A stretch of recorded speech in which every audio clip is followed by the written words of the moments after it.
The second big change that happened in Europe during this time is the Reformation, the Protestant Reformation. So Italian humanism spread to Northern Europe, creating a movement called Christian humanism. Christian humanists believed that in the ability of human beings, and they also believed the ability of human beings to reason and improve themselves. They wanted to reform the Catholic Church. This reform would occur only through developing inner piety, religious feeling, based on studying the works of Christianity. So, the main argument that these critiques came up with was the corruption of the church should be dealt with. The prestige of the church was losing its power. People began to lose their trust to the church. The church was morally corrupted as far as they were concerned. Renaissance ideals of humanism and secularism led to the criticism of the church. Sale of indulgences were seen as the sign of corruption within the church. What is an indulgence? Indulgence is a signed paper given by the church for the forgiveness of sin, given at certain amounts of money. Also, there were critiques from Germany, critiques of the church from Switzerland, critiques of the church from Netherlands. So all over Europe, the church started to receive critiques which will lead to the Protestant Reformation. Another important development which happened at this time was people started to read and write in their own local languages, which we call vernacular literature.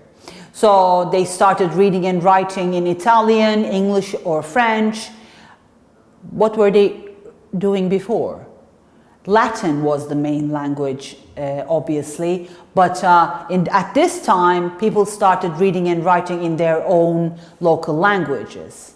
So basically, that opened up a path for people to understand religious texts in their own language and try to compare it with church practices. So if they actually saw a discrepancy between the practices of the church and what they wrote in religious texts, they actually started to criticize them.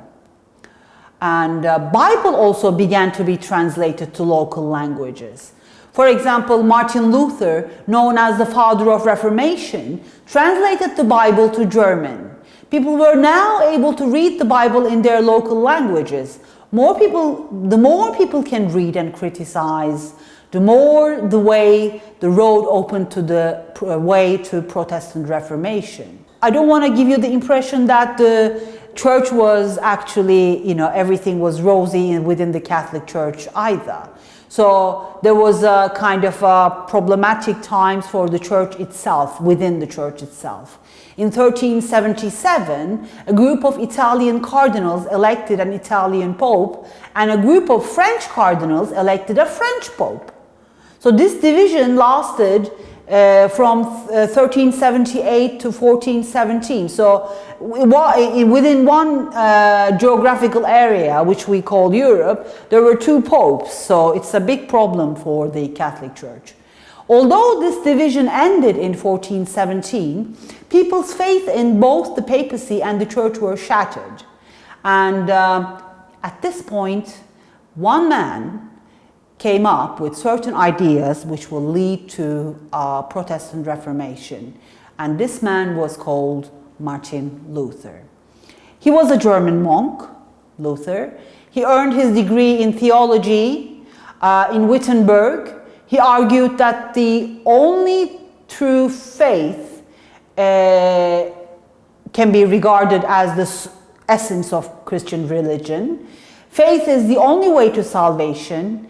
And he had written his work, 95 Theses, in 1517. In this work, he opposed to the sale of indulgences, which started his protest movement towards the church. He criticized the church for their extraordinary wealth. Luther also rejected the position and the authority of the Pope. For him, in order to reach salvation, there should not be intermediary, a mediator, or a priest between the God and the person. Man can reach salvation only with the guidance of the book and the God.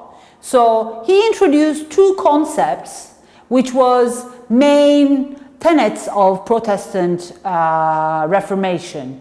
They are in Latin. One of them is called sola fide, only faith, and the other one is called sola scriptura, only the Holy Book. So those are, according to him, were the roads to salvation. So by doing this, Luther says you don't need the church institution. All you need is your faith and your Holy Book for doing that. Okay, so 3 points. Corruption of the church, indulgences, and critiques. And the first type of Protestantism that we will talk about is Lutheranism. Lutheranism obviously took its name from Martin Luther.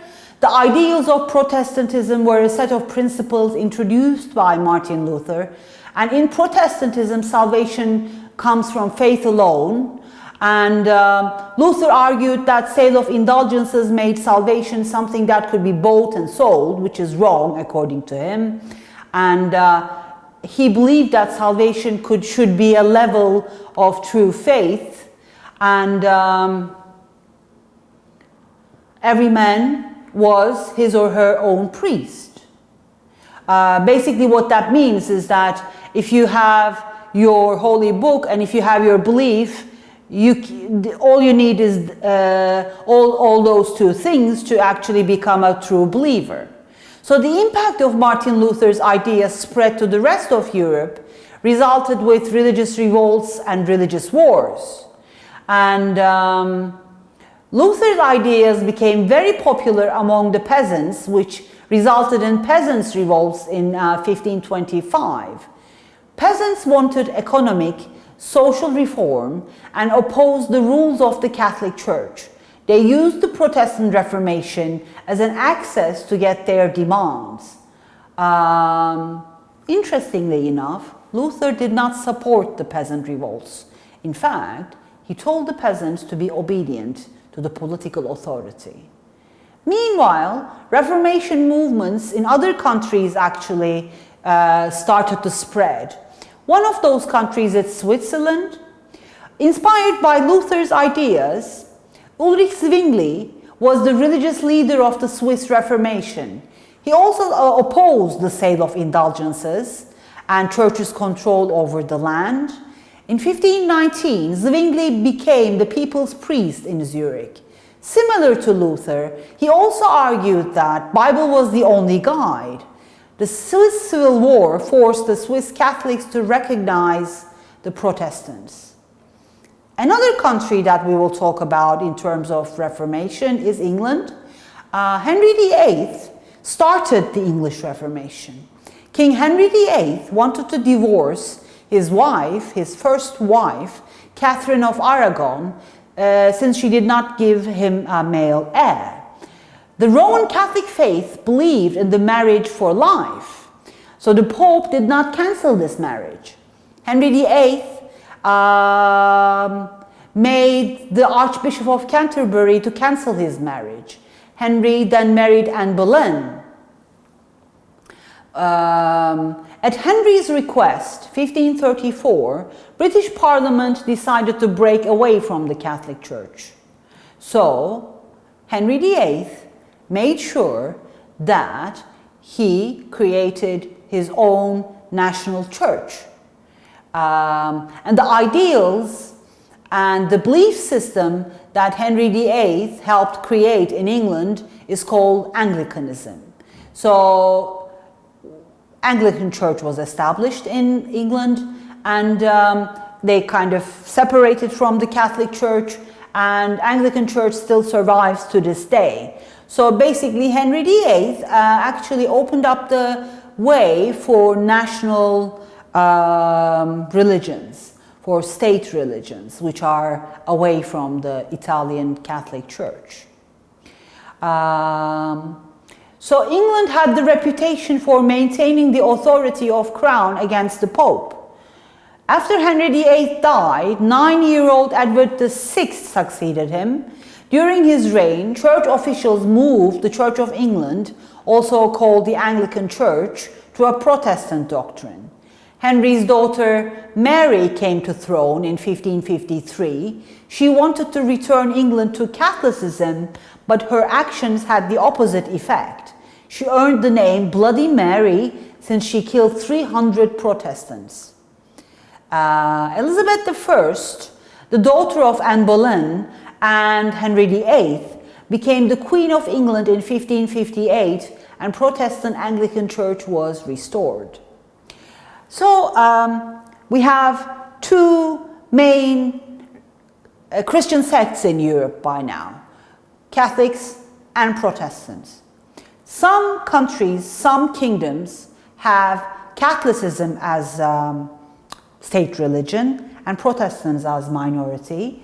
Some kingdoms have Protestantism as a state religion and Catholics as minority, which will result to a long period of religious wars in Europe.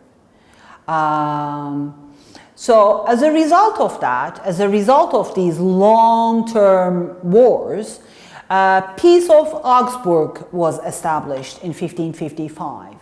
Holy Roman Emperor Charles V ruled an empire consisting of Spain, the Austrian lands, Bohemia, Hungary, the Low Countries, Milan, Naples, and Spanish territories in the New World. He wanted to keep all these regions Catholic, under the control of his Habsburg dynasty. Yet, Charles V was forced to make peace, the Peace of Augsburg, with the Protestant princes under his land.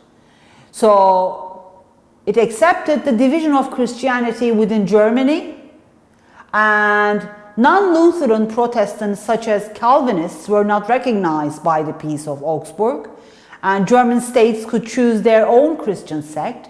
However, this agreement did not stop the religious turmoil in Europe. Europe went to a very long period of religious wars.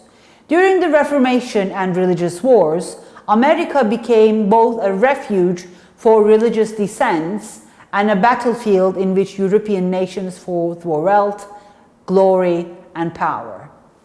So the New World, America, was colonized by these European countries. A big war between 1618 to 1648, 30 Years' War, is a direct result of these religious differences. Religious conflicts continued after the Peace of Augsburg. The main reason of these conflicts was due to the fact that Peace of Augsburg did not recognize Calvinism, which is a form of Protestantism, as a legal religion. All European powers except England fought during these 30 Years' Wars. The war ended by the Peace of Westphalia in 1648.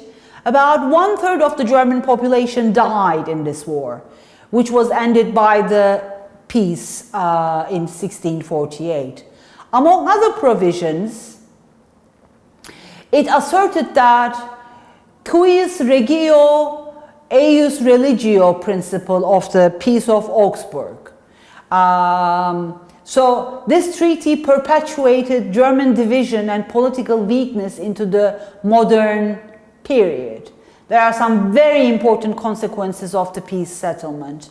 Let me just talk about those a little bit. The first one, France gained territory and became the dominant power in mainland Europe. Second, all German states were allowed to determine their own religion, including Calvinism. So they were recognized as legitimate religions. Third, the states that made up the Holy Roman Empire became independent. The Holy Roman Empire died. The war of religions in Europe are crucial. Of course, the conflicts over religion did not end immediately after the wars. Yet, in years, the idea of religious toleration was written down with many philosophers of scientific revolution and enlightenment.